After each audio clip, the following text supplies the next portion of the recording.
Bonsoir à tout le monde. Je suis très heureux. Il y a qu'à partager une information. Il y a le 27. Une fois de plus, je remercie mon Dieu parce que le développement de Kanangaï est commis maintenant quelque chose de réel. Tous allez communiquer. Les intouchables d'hier ne sont plus les intouchables. Je viens vous annoncer l'arrestation de M. Tunda Kasende, ou à Monaki comme s'il est l'intouchable. Pour naïe, la présence du chef de l'État ou pas, ça ne lui dit absolument rien. Je suis venu vous expliquer aujourd'hui encore la volonté de libérer des FCC. Il y a Kocha Fenamboka, Kocha Moto, ko bébi sa pouvoir, il y a Félix Antoine Tshisekedi Tshilombo, président chef de l'État. Koluka par tous les moyens que Mboka Nabiso Kimia exalaté. Aujourd'hui, c'est prouvé par tout le monde. Je ne suis pas le seul à le dire. Vous êtes en train de voir partout dans le monde. On les dénonce. Que Batu et Belé, au Bazanakati FCC, ils sont décidés. Vraiment décidés. Il y a qu'à empêcher le bon développement de notre pays. Mais pour quel intérêt? Pour quelles raisons? À quoi cela profite? Vous avez la réponse. Lobby, dans la réunion, il y a Conseil des ministres. Le chef de l'État, président Félix Antoine Tshisekedi Tshilombo, a été surpris. L'Assemblée nationale a commis le gouvernement pour avoir aussi réellement avis à gouvernement vis-à-vis à la proposition de loi Oyo Ndeko Oyo Babengina Komwa Minako et Sakata Bakendaki ko déposé qu'on a dans la hémicycle. Normalement, quand une lettre est adressée au chef du gouvernement, c'est le Premier ministre qui doit répondre et c'est après consultation, il y a un ministre, sur le conseil des ministres et le chef de l'État. Or, boyebi binonyon ce que a président ka réunion ya conseil des ministres et le chef de l'État. Quand M. Tunda Kasenda comme ministre de justice, nakati ya réunion wana azui maloba. Izaka kayete parce que ministre Moussous dénonça qui yango déjà et le chef de l'État en partant dans cette réunion, il avait besoin de vérifier réellement qu'est-ce qui s'est réellement passé. Tant le chef de l'État continue dans la réunion, Bazali Kobanda par ministre Yaba domaine Moussou, Bazo comme en affaire, il y a proposition de loi, il y a Minako et Sakata. Oyo ba déposer dans l'Assemblée nationale, Bazo monake gouvernement. Parce qu'il faut que loi pour les cas, il faut ensemble à commettre le gouvernement a salipé moi proposition n'avait pas rapport il y a loi wana bango va voter batini na Sénat a voté a zone ici le bango ne pas passer chef de l'État pour la promulgation il y a loi wana et les chefs de l'État aussi ne peut pas promulguer parce que bango va voter il faut attendre la paix somme qu'il y a quelque chose qui ne va pas il va saisir la cour constitutionnelle parce que bango ne va pas siéger en matière d'inconstitutionnalité pour battre la si réellement loi est cadrée avec la Constitution. Mais qu'est-ce qui se passe?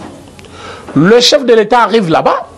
Bazon Monake, gouvernement avait déjà répondu. Le gouvernement avait déjà répondu à l'Assemblée nationale depuis le 18. Mes frères et sœurs, oui, place Bozali, si vous avez déjà travaillé, si vous avez déjà occupé une fonction hiérarchie,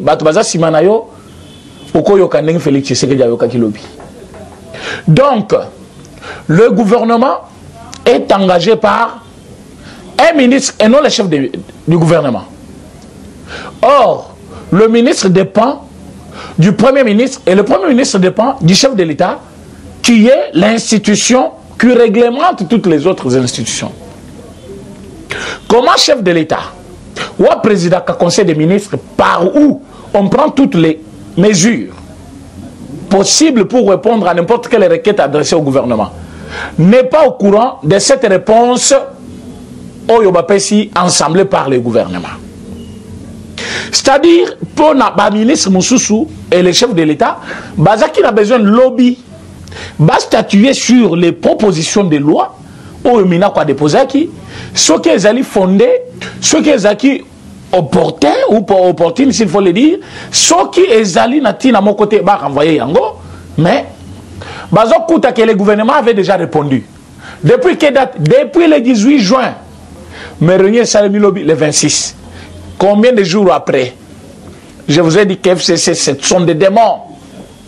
Na FCC, il n'y a que des démons, je vous dis, des bêtiseurs, moko, bat moko, donc, pour na éviter. Dans un monde de vivants, Oyo Bazali, qu'on s'est respecté, FCC n'allait plus exister. Pratique les belé à conseil, pour moi, parce que Bandoki à Congo, je vous dis, sur tous les plans, sur le plan social, n'en parlons pas. N'en parlons pas. Donc, dans leurs esprits, ils pensent seulement comment nuire à la population congolaise. Comment nuire au pouvoir de Félix Antoine Tshisekedi Tshilombo, chef de l'État. Comment nuire à la classe politique montante pour que Bangoka Kabazalawana. Mais dans quel intérêt? Pour faire quoi? Vous avez des maisons. Vous avez beaucoup de choses. Est-ce que quand le président Félix Tshisekedi a pris le pouvoir, il s'est attaqué à la FCC? Non plus. Il vous a donné le temps libre. Il a laissé même la FCC fonctionne sans qu'il y ait bango. Raison pour laquelle même déjà au Balti Konome, Batebele va décrier. Déjà Moussou à Kalabazali, même là-bas Bazongi ici, Batu à Kalapé Bazongi. Donc le chef de l'État n'est pas contre FCC. Il n'a jamais eu une intention, il y a Kosala Mabé contre FCC, malgré Mabé Binobo Salaki. Voilà pourquoi il avait dit, malgré Batouba comprenant qui était, je ne vais pas fouiner dans les passés. C'est-à-dire moi, Félix Tshisekedi Tshilombo, je ne vais pas fouiner.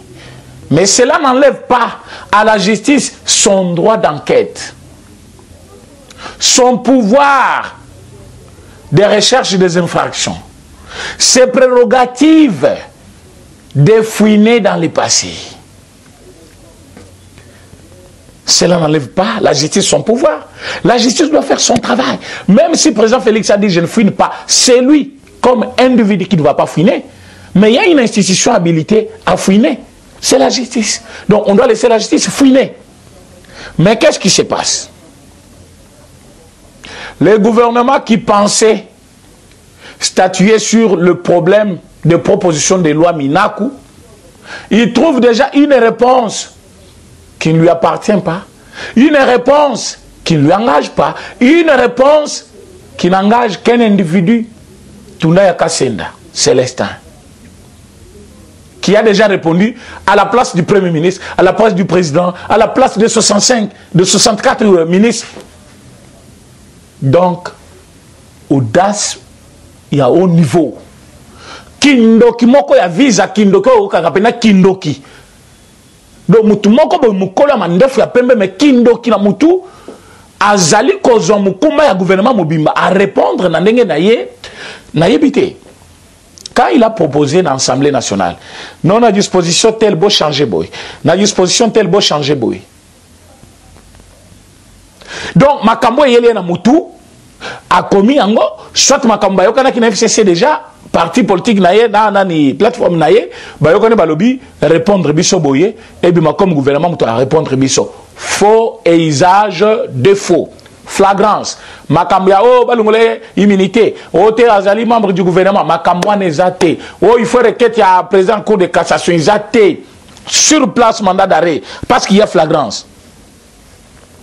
Ba serré na ba sentir a zo kende kuna pantalon zo kitana nenga sima. Ba zo tuna okewa pe alobi.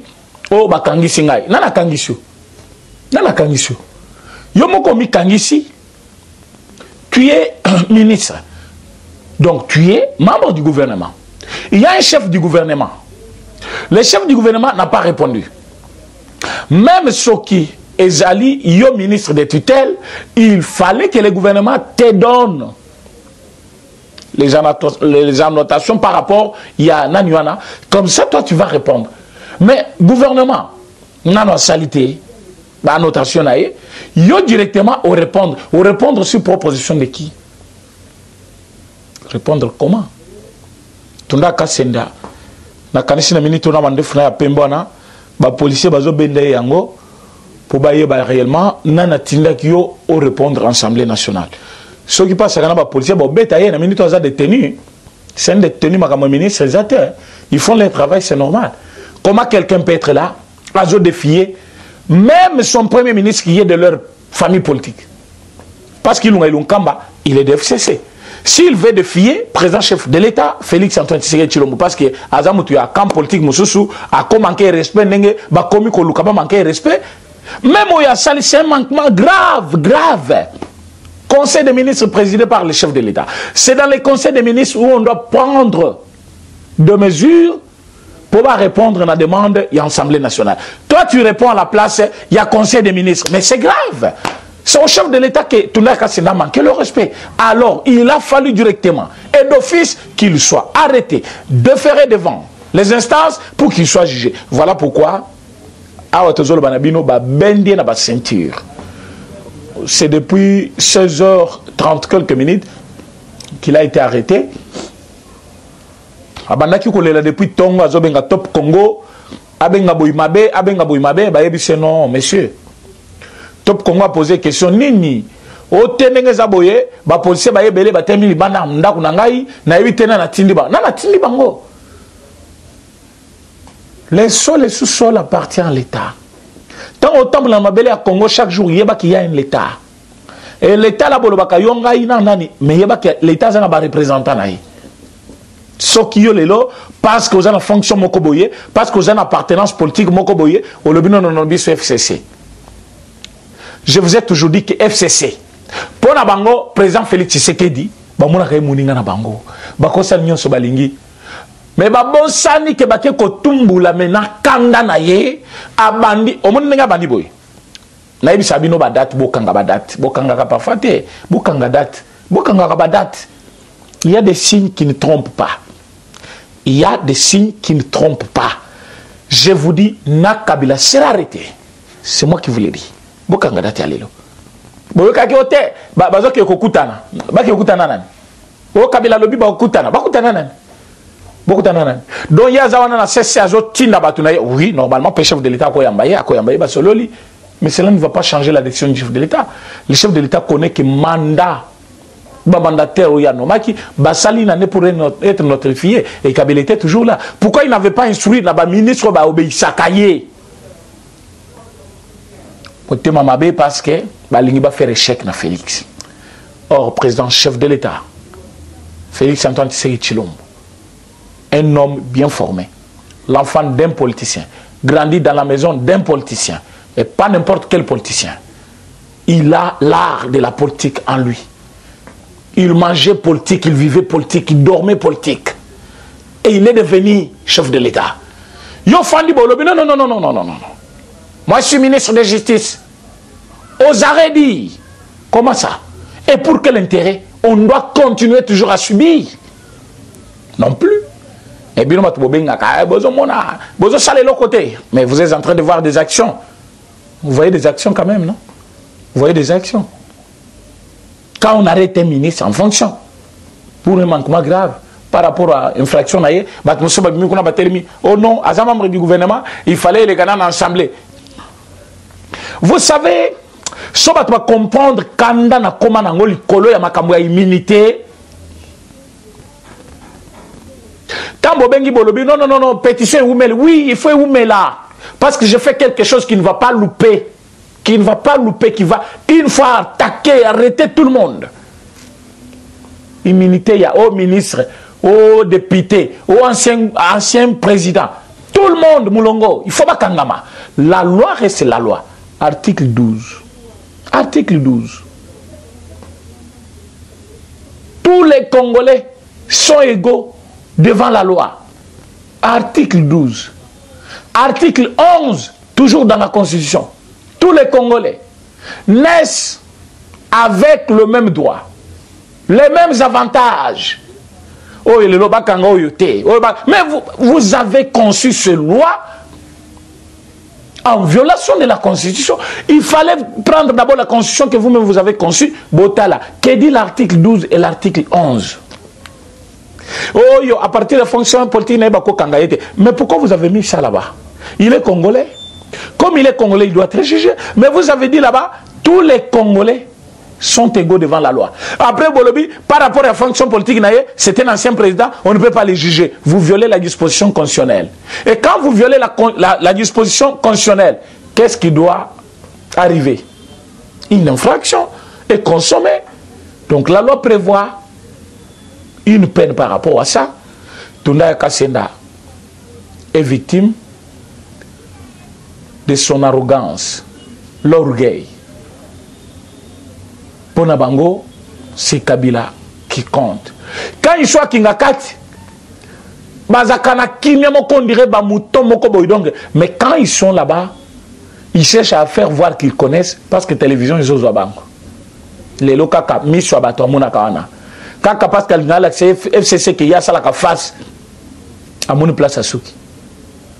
Bobandi ko subir et beaucoup subir jusqu'à la fin, personne ne va échapper. Bon, mon qui il y a portefeuille.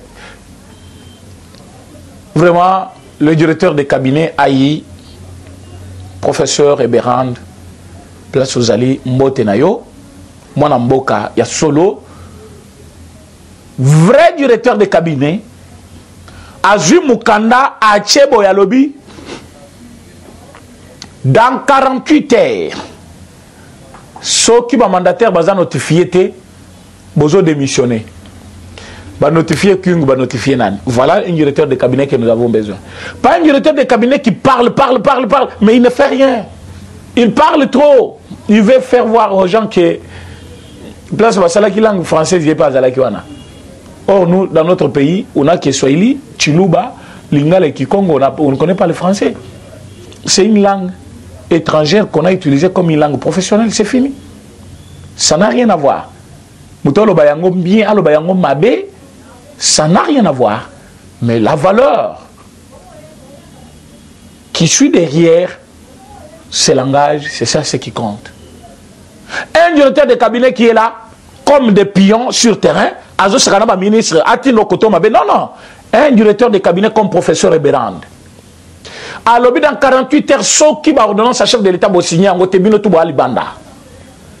Ministre on a portefeuille à l'objet, il y a un qui va subir. Abenga Kingati va y papa signé. Les lots, Boyoki King Wazakuna, Azo Salam Sala. Maintenant, tout le monde a Kassenda, à Meki Bajinaï. Mukanda va adresser dans le gouvernement, c'est-à-dire le gouvernement doit statuer dans le conseil des ministres. J'explique l'eau comme 1000 fois pour vous comprendre. Les gouvernements que vous voyez, on appelle Premier ministre, chef du gouvernement, selon les appellations de notre constitution. Mais c'est lui qui engage le gouvernement. Celui qui est réellement le chef du gouvernement, c'est le chef de l'État. Bazo Bengango conseil des ministres. Mais pourquoi c'est le président qui préside le conseil des ministres? Parce que c'est lui qui donne les lignes à suivre ou les directives. Ce qui bino sikon à niveau nabino. Bo saleli yangote, bo subir conséquences neto tunda kasenda auto suivi. Yango moni ba kangiye ba ko sambisa ye et akota boloko. Flagrant ses alliés. Faux et usage de faux.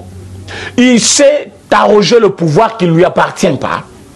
Le pouvoir du Premier ministre, soit chef de l'État, le pouvoir de tous les 65 ministres, lui-même s'est arrogé le pouvoir de répondre à l'Assemblée nationale. Qui vous dit qu'il n'y a pas complot?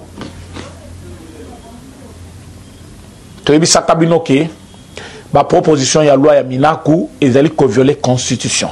Bon, toyebisaki bino ke décision ya Jean-Marc Kaboun ezali par rapport ya plan o bazali nango po basalela bomoni yango toyebisaki bino ke FCC tant que bazali na Assemblée nationale bakolukate reçute ya mboka bomoni yango Jean-Marc Kaboun destitué illégalement na procédure moko illégale dans quel souci batika la conjuire na liberté na bango pour donner Oyo bango balingi, basalo bango balingi, vous voyez place to comme lelo. Bamoni ke bureau étical vide, c'est le moment maintenant qu'il faut pousser. Bomoni kaka dans 2 semaines Jean-Marc Kaboun dans Zaliban. 2 semaines résistaka. Bataille premier ministre Azama Mali la Koboya.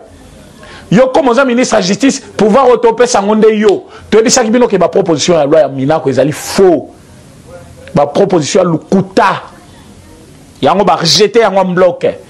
Ils ont rejeté dans le conseil des ministres Balobi du fait que le ministre de la Justice a engagé le gouvernement illégalement. Illégalement. Et c'est une initiative personnelle du Premier ministre. Le conseil des ministres juge inopportun ces réformes constitutionnelles.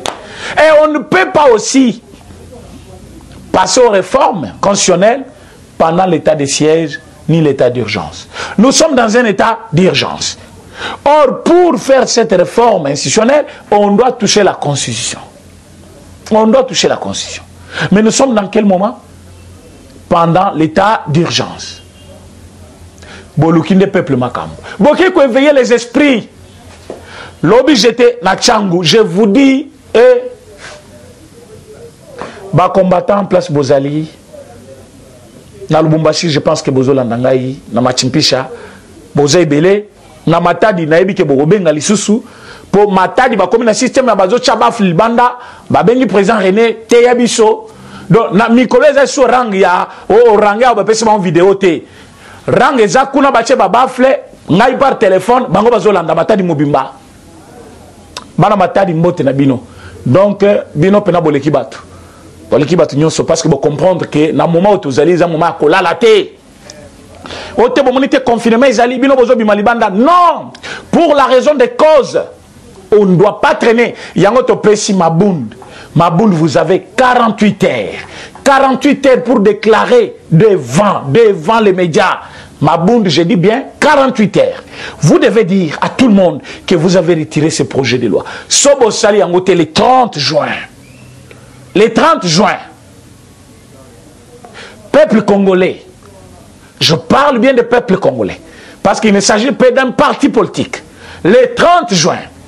Mobilisation le mardi matin au soir et Assemblée nationale. Parfois on a évité ça beaucoup.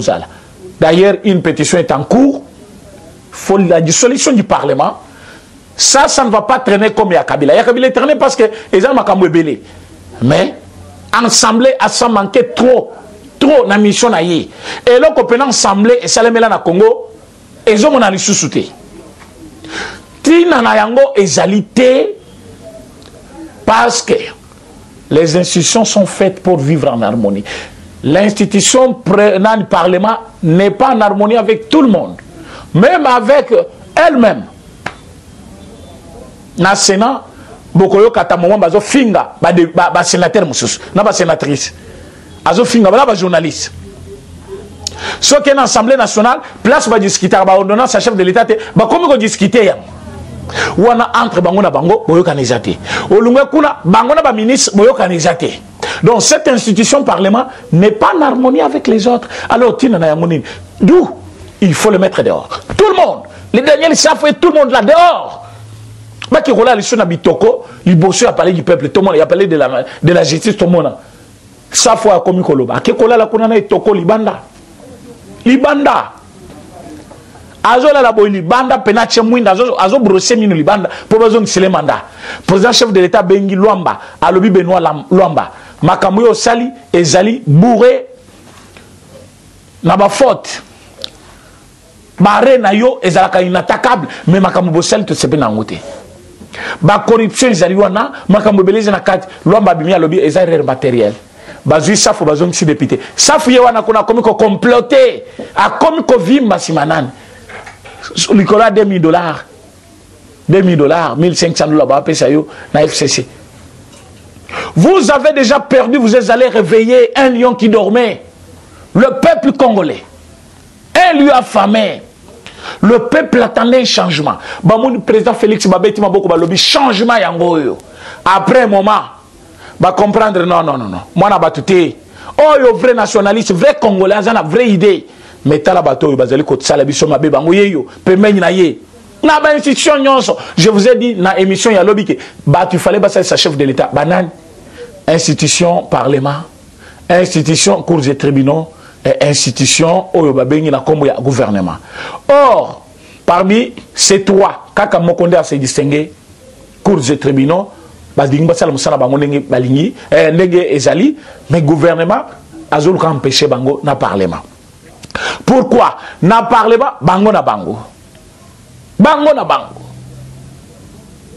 Na kati ya gouvernement bango na bango, parlement bango na bango. Maintenant bato baza muke un peu bazali un peu kotika na nzela cours et tribunaux parce que ba membre mususu baza nommé sika yango moi justice ça nini emat. Yango la lobby président chef de l'État nommé toujours au moment où on nomme côté à justice au moment où sale bien justice c'est mat. Il faut qu'on nomme davantage maintenant. Il faut que la machine tourne davantage. Il ne faut pas donner le temps là-bas. Voyous, ce sont des sorciers. FCC, des sorciers. Ils sont là, rien que pour empêcher le peuple congolais d'avoir leur bonheur. Mais notre bonheur ne dépend de personne. Dieu du ciel, auto confia kimboko na sa de martyr. Dieu du ciel, auto loba ki yo kitao konzamboka place à Félix Tshisekedi, c'est lui maintenant qui est à l'œuvre. Bon moni mutu papa tata mukolo boyi. Ba peso ki bourgmestre na ki mukolo.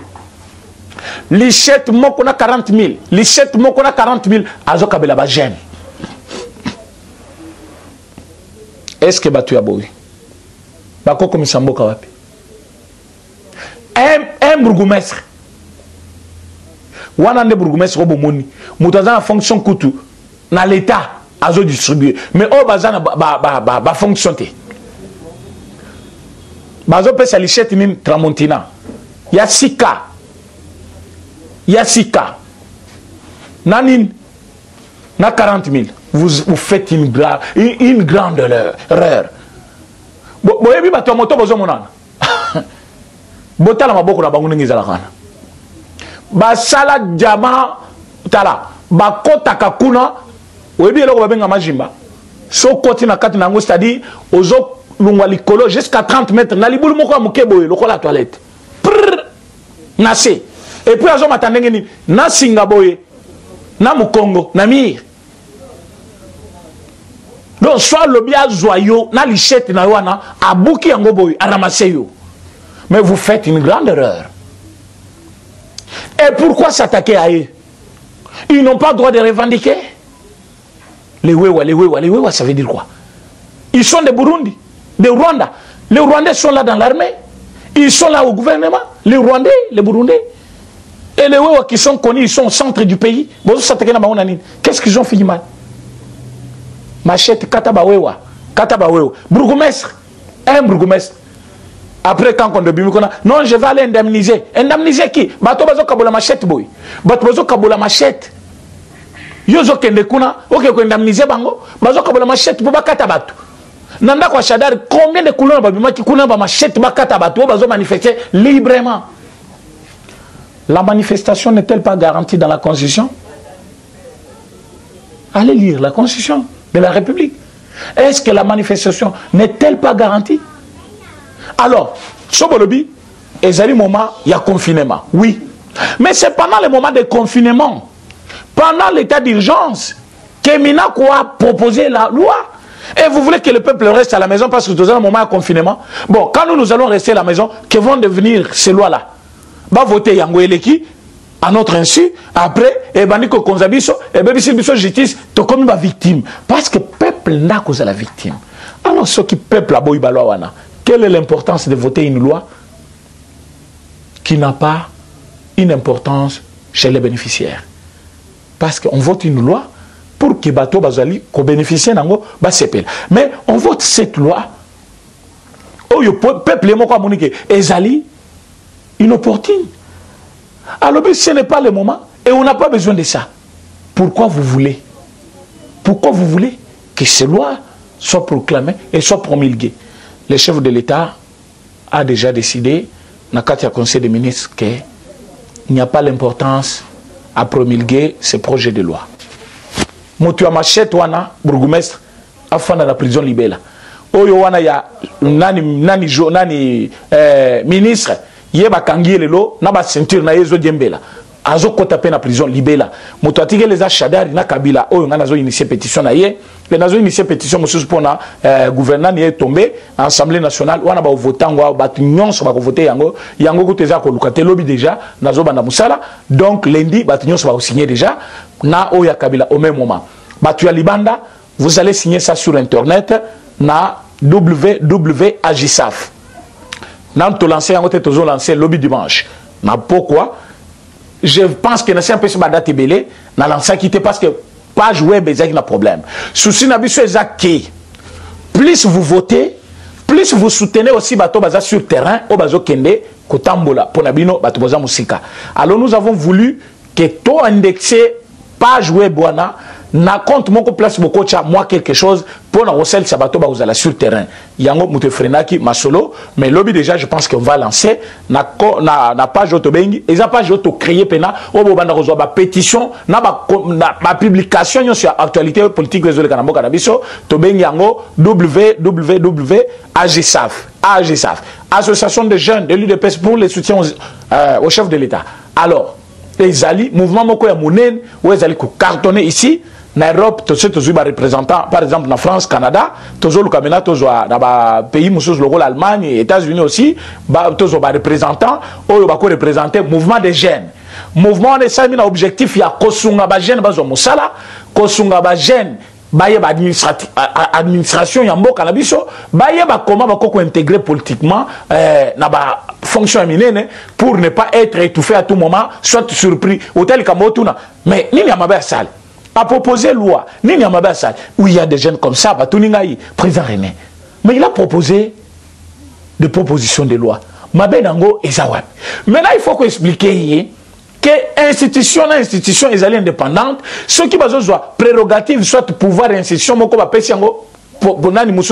ça va diminuer le pouvoir et l'institution d'office babomi yango et qu'on allait se soutenir institution ya malamu. Par là, va violer la constitution. Président, il fallait qu'il y ait un mais tu as boy, ton côté, na ba média ndenge to yeboy. Mais na ba chaîne de télévision yo sozoluka, mbongo na mbongo, bo pesa ka mbongo. Donc pour na côté ya batu mbongo. Il y a un papa ou andimi na niveau ya Californie, a lobby ya ko banda ko sponsoriser ba émission na nga nyonso na RTNC. Na oyo to bengi notre Congo, vraiment, Californie est soutenue.